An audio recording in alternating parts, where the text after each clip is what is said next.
देखिए, अच्छे व्यवहार से आप बेशक धन लाभ ना कमा पाएँ, लेकिन आपका व्यवहार लाखों करोड़ों दिलों को तो जीतने की ताकत अवश्य रखता है।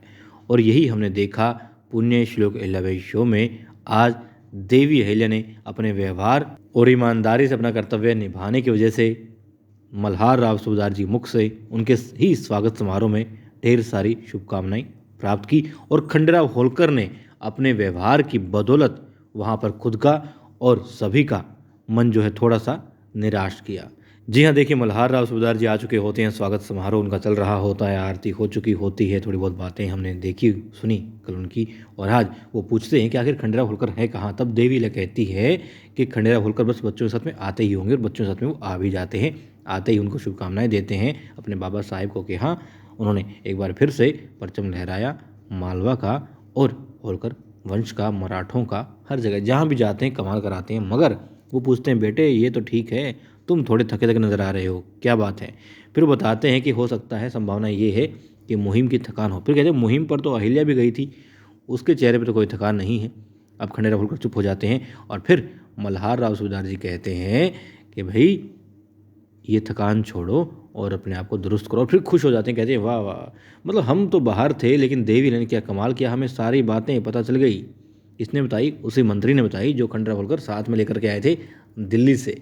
अब वो सारी बातें अपने तरीके से बताएगा, जाहिर सी बात है, और इसी का खामियाजा खंडेराव होलकर को भुगतना पड़ा। क्योंकि वहाँ पर देवी अहिल्या की बहुत तारीफ होती है। मालेराव भी चिढ़ जाता है, कहता है देखा बाबा साहेब, देख लिया आई साहिब कैसी हैं, आपकी जगह इनकी तारीफ हो रही है, आप तो किसी काम के नहीं हैं, सबको यही लगता है सिर्फ आई की वजह से। अब देवीला कहती है कि सूबेदार जी यानी बाबा साहेब जो कुछ भी देवीला कर पाई हैं उसमें पूरा पूरा सहयोग रहा है खंडेराव होलकर का। देवी अहिल्या कहती हैं कि तीर तभी निशाने पर लगता है जब धनुष हो, बिना धनुष के भला तीर किस काम का।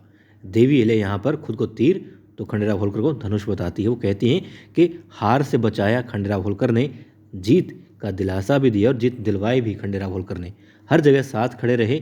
देवी अहिल्या बताती है कि हर काम में जो भी देवी ने निर्णय लिया या फैसला किया या फिर लड़ाई लड़ी, हर जगह का पूरा सहयोग था। इनकी वजह से ही देवी अहिल्या जीत पाई और जो किया कर पाई।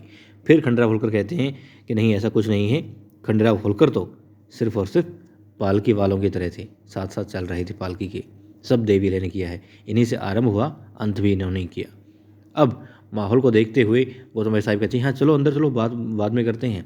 लेकिन द्वारका साहिब कहती हैं कि क्योंकि मल्हार राव सूबेदार जी पर आक्रमण हो गया था, रास्ते में उन्हें रोक लिया था, घेर लिया था दुश्मनों ने, इसलिए उन्होंने एक मनोकामना थी उनकी कि जब वापस आ जाएंगे तो 21 ब्राह्मणों को भोजन करवाएंगी। और वो चाहती हैं कि महापराक्रमी जो यहाँ पर है, मतलब दिल से, दिमाग से, शरीर से जो सबसे ताकतवर है, उसके हाथों ये हो, यानी कि देवी अहिल्या। अब खंडेराव होलकर और भी ज़्यादा निराश हो जाते हैं और मौके का भरपूर यहाँ पर फ़ायदा उठा जाती है द्वारका साहिब और गुन्नू जी। खैर फिर क्या होता है, फिर वहाँ पर दिखाते हैं, वो लोग तो अंदर चले जाते हैं और बात हो रही होती है रमजानी बाई की अपनी सहयोगी के साथ में। और वो सहयोगी बताती है कि आखिर आप यहाँ क्यों रुकी हुई हैं, खंडेराव होलकर क्या वापस आएंगे आपको लगता है। वो कहती हैं आए या ना आए, वो एक तोहफा है और तोहफे का कोई खास वजूद नहीं होता, कोई इच्छा नहीं होती, मगर उसका कर्तव्य होता है कि जिसका भी वो खिलौना है उसे खुश रखें। ठीक, वो कहती हैं वो आए तो ठीक, ना आए तो ठीक, वो बस इतना चाहती हैं कि छोटी रानी के साथ में छोटे सूबेदार जी सदैव खुश रहें और स्वस्थ रहें। अब वो कहती हैं कि यदि वो आएंगे तो अच्छी बात है, नहीं आएंगे तो अच्छी बात है। और फिर दिखाते हैं वहाँ पर खंडेराव होलकर आ चुके होते हैं वाड़े के अंदर और खूब गुस्सा होते हैं, चिल्लाते हैं। क्यों? क्योंकि वो दुखी थे। देवी अहिल्या ने सारी वाहवाही लूट ली थी और उन्हें कुछ भी नहीं मिला। अब गुन्नू जी मौके का फ़ायदा उठाते हैं और आते हैं, कहते हैं खंडेराव क्या हुआ, चलो पूजा है वहाँ पर, ब्राह्मणों को भोजन करवाना है, तुम चलो, तुम्हारे बिना नहीं हो पाएगा। वो कहते हैं हमारे बिना क्यों नहीं होएगा, अहिल्या है ना वहाँ पर।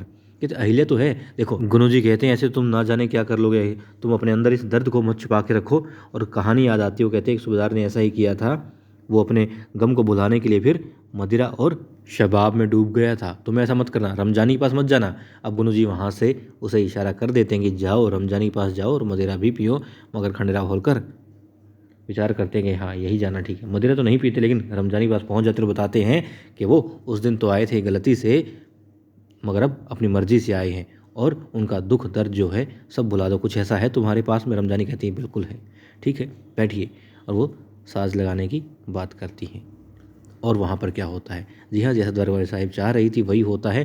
पंडित जी आ चुके होते हैं और भोजन परोसा जा रहा होता है। मगर कहती है खंडेराव नहीं आया, खंडेराव नहीं आया। क्यों?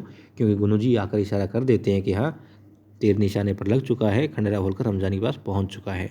अब बातें चलती रहती हैं मगर रुकती नहीं है द्वारकाबाई साहब और कर ही देती इशारा कि खंडेराव कहाँ गया, उसकी हालत वही है, सुधरेगा नहीं। अब सूबेदार जी बार बार पूछते हैं आखिर खंडेराव है कहाँ, है कहाँ।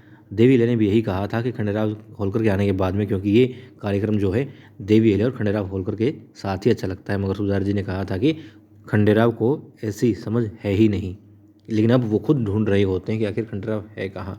फिर वो इशारों ही इशारों में कहती है गुनू जी चलो, और पूछती है गुनू जी से कि गुनू जी कहाँ है खंडेराव, को तो पता होगा। फिर खंडेराव को बताना ही पड़ता है कि वो तो रमजानी के पास गए हैं। और रमजानी कौन है? मल्हार राव सूबेदार जी पूछते हैं। देवीला बताती है कि वो माधव सिंह का उपहार है खंडेराव होलकर के लिए। सारी कथा गाथा बता देती हैं जो भी दरबार में घटित हुई थी। जैसे जैसे उसने उपहार भेजे सारी बातें हो जाती हैं और मल्हार राव सूबेदार जी वहाँ से आज्ञा मांगते हैं उन पंडितों से, कहते हैं कुछ काम है और फिर चले जाते हैं। कहाँ जाते हैं? खंडेराव होलकर जहाँ है रमजानी के पास में, वहाँ पहुँच जाते हैं। अब वहाँ पहुँचकर क्या होगा? खंडेराव होलकर कोई नया हंगामा करेगा या फिर वहाँ से सीधा अपने कक्ष में पहुँच जाएगा चुपचाप डांट सुन करके? क्या होगा, क्या लगता है?